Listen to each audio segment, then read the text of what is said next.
آئیے کتاب رحمت سورہ الکہف اٹھائیں۔ اللہ تعالیٰ نے ایک واقعہ بیان کیا ہے حضرت موسیٰ اور حضرت خضر علیہ السلام کا، کہ حضرت موسیٰ علیہ السلام عزم مصمم کر کے جب چلے تو اللہ فرماتا ہے کہ ہم نے حضرت موسیٰ علیہ السلام کو جس بندے کی نشانی بتائی تھی وہ بندہ ان کو وہاں مل گیا۔ سفید چادر اوڑے حضرت خضر علیہ السلام وہاں لیٹے ہوئے تھے، تو یہ جا کے ان کے پاس کھڑے ہو گئے کہ حضرت میں آپ کی خدمت میں اس لیے آیا ہوں کہ اللہ نے آپ کو جو خصوصی علم عطا کیے ہیں میں ان کو سیکھنے کی غرض سے آپ کی چوکھٹ پہ آیا ہوں۔ کہا تم میرے ساتھ صبر نہیں کر پاؤ گے، معاملے مشکل ہیں، سفر دشوار ہے، منزل کٹھن ہے، اور میرے معاملات ایسے ہیں کہ تم اعتراض کرو گے، اس کے بغیر تم رہ نہیں سکتے۔ حضرت موسیٰ علیہ السلام نے کہا اگر اللہ نے چاہا تو آپ دیکھیں گے میں صبر کروں گا، اور آپ کے کسی حکم کی کسی کام کی میں نافرمانی نہیں کروں گا، کسی کام کا انکار نہیں کروں گا۔ کہا کہ اچھا شرط یہ ہے کہ جو میں کروں اس پر تم اعتراض نہیں کرو گے، سوال نہیں کرو گے، یہاں تک کہ میں خود ہی نہ بتاؤں۔ تو کہا کہ یہ شرط ٹھہری، میں کوئی بات نہیں کروں گا۔ فانطلقا، دونوں چل پڑے، دریا کے پار جانا تھا۔ جو کشتی کا مالک تھا، کشتی بان تھا، وہ حضرت خضر علیہ السلام کو جانتا تھا، تو اس نے کرایہ بھی نہیں لیا، لیکن جب کشتی پر سوار ہوئے تو عصا مار کے حضرت خضر علیہ السلام نے کشتی کا ایک پھٹا توڑ دیا۔ تو بے ساختہ حضرت موسیٰ علیہ السلام نے کہا آپ نے پھٹا توڑ دیا، یہ سارے ڈوب جائیں؟ کہا میں نے کہا تھا نا تم میرے کاموں پہ صبر نہیں کر پاؤ گے۔ تو حضرت موسیٰ کو یاد آیا، کہا میں بھول گیا تھا، اس پر مواخذہ نہ کیجیے۔ پھر دونوں چل پڑے۔ بچے کھیل رہے تھے، ایک خوبصورت لڑکا وہ بھی بچوں میں کھیل رہا تھا، حضرت خضر آگے بڑھے اور اس کی گردن مروڑ دی، اس کو قتل کر دیا۔ صاحب شریعت تھے حضرت موسیٰ علیہ السلام، نہ رہ سکے، پھر بول پڑے ایک جان کو بغیر کسی جان کے بدلے میں قتل کر دیا، اس نے گوایا کیا تھا ہمارا؟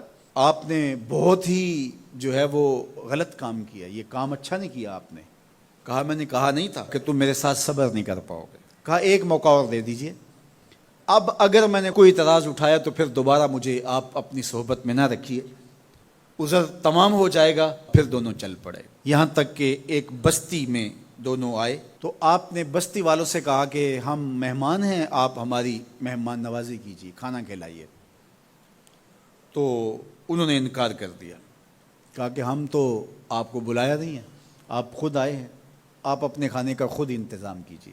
گزر رہے تھے گلی سے تو ایک دیوار گرنا چاہ رہی تھی، تو جلدی سے اس دیوار کو مرمت کر دیا۔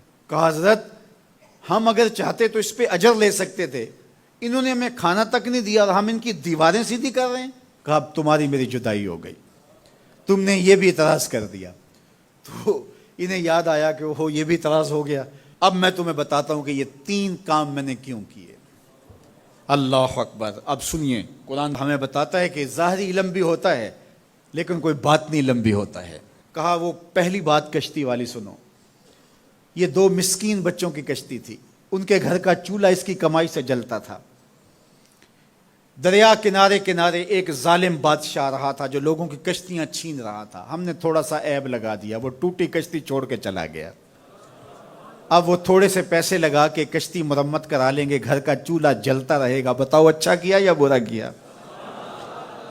کہا رہی بات اس بچے کی جس کو ہم نے قتل کیا، اس کے ماں باپ مومن تھے، نیک تھے، صالح تھے، بچے نے بڑا ہو کے بہت برا ہونا تھا، ہم نے اس کو قتل کر دیا، اللہ اس کے بدلے ان کو بہتر اولاد دے گا۔ علماء تفسیر نے لکھا ہے اس بچے کے بدلے میں اللہ نے ان والدین کو ایک بیٹی عطا کی جس کی نسل سے 70 نبی پیدا ہوئے۔ دیوار کی کہانی بھی سن لیجئے، یہ شہر کے 2 یتیم بچوں کی دیوار تھی اور اس کے نیچے ان کا خزانہ تھا، اور ان کا باپ بڑا نیک تھا۔ خزانہ دیوار کے نیچے ہے، دیوار گرنا چاہ رہی ہے، کسی معمولی دھکے سے گر جاتی۔ 2 ہی صورتیں تھیں، یا وہ بچے خود اپنا خزانہ اٹھا لیتے یا لوگ اٹھا کے لے جاتے۔ لوگ اٹھا کے لے جاتے پھر بھی ہاتھ میں کچھ نہ آیا، اور اگر وہ خود اٹھا لیتے تو بچے ہیں، بچپنے کی وجہ سے وہ اس کو اڑا دیتے۔ تو ہم نے اس کے اوپر دیوار کھڑی کر دی، جب تک وہ اس قابل نہیں ہو جاتے کہ یہ خزانہ نکال کے اس کو صحیح مصرف پہ لگا سکیں، اتنی دیر تک دیوار گرے گی نہیں۔ اللہ اکبر۔ وہ کسی وجہ سے دیوار قائم رہے گی، اور جب وہ اس عمر کو پہنچ جائیں گے جس عمر میں وہ اس خزانے کو سنبھال سکیں گے تو پھر دیوار خود بخود گر جائے گی اور یہ خزانہ نکال کر کے اپنے کام پہ لے آئیں گے۔ میں جب پہلی مرتبہ اس کو جو ہے وہ غور کے ساتھ تلاوت کیا تو مجھے یہ لگا کہ اس کا انطباق پاکستان کے حالات پہ بھی ہو سکتا ہے، اس لیے کہ یہ بھی یتیموں کا سرمایہ ہے۔ کتنے یتیم روتے بلکتے رہ گئے اور ان کے سر سے جو ہے وہ سائے اٹھ گئے اس وطن کے لیے، لیکن میرے مالک نے اس ملک کے خزانوں پر گہرے پہاڑ اور بڑی بڑی دیواریں کھڑی کر دی ہیں۔ جب تک یہ قوم بلوغت تک نہیں پہنچے گی اتنی دیر تک وہ خزانے ظاہر نہیں ہوں گے، اور جب یہ قوم اپنی بلوغت تک پہنچے گی، شعوری بلوغت، فکری بلوغت، علمی بلوغت، اور رب سے جو وعدہ کیا تھا پاکستان کا مطلب کیا، لا الہ الا اللہ، جب اس بلوغت تک یہ پہنچ جائے گی، اس وعدے کی تکمیل ہوگی، پھر رب دیوار ہٹا دے گا اور پاکستان کو اللہ اتنے خزانے دے گا اور پاکستان ایسا مالا مال ہوگا دنیا دیکھنے آئے گی انشاءاللہ۔